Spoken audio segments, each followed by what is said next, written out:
Hi Lancers, welcome to week 6. This is Robin Thompson and my presentation on the Hatch Act and how it relates to political neutrality.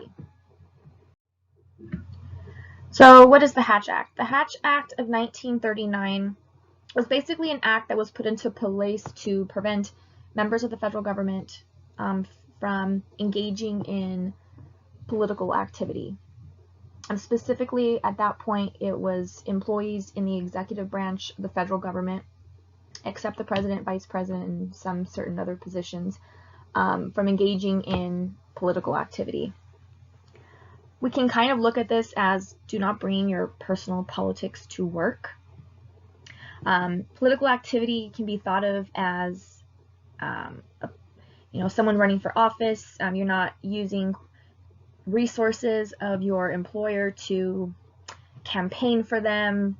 You're basically bringing in your own beliefs onto the members of the public that you might be serving. Need to be open and fair. During this time, a lot of government employees were put into office by who you knew, not so much by merit. So we have the Pendleton Act, which kind of came into play with that, where merit did start to become a significant part of employee selection versus just who you know. So that's just a little bit of the background regarding the Hatch Act of 1939. So political neutrality. I personally believe that it is needed.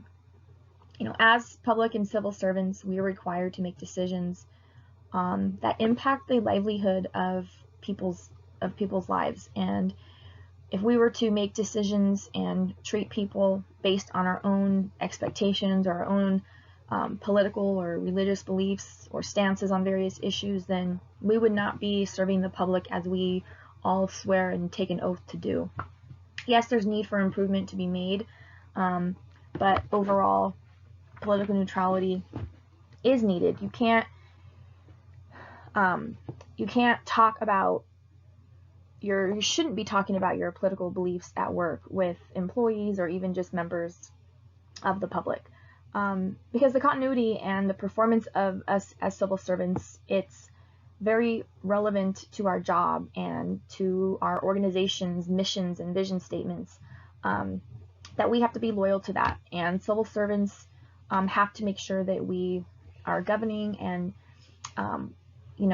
it's essential for the achievement for our government, and we have to be neutral. We have to be open to both sides, and we're very influential. A lot of people, depending upon what type of public servant you are, there is a lot of corruption, and we have a duty to, as an individual, every one of us, make a difference, and by not conducting ourselves in a manner that could jeopardize the reputation and the perception of our specific organization. Governments come and go, but the public and us civil servants are always going to be around because, as I mentioned earlier, we play the part in improving and helping people's livelihood. And it's up to us every day when we come into work to be neutral and set aside our personal beliefs for the greater good. Hope everybody has a great week.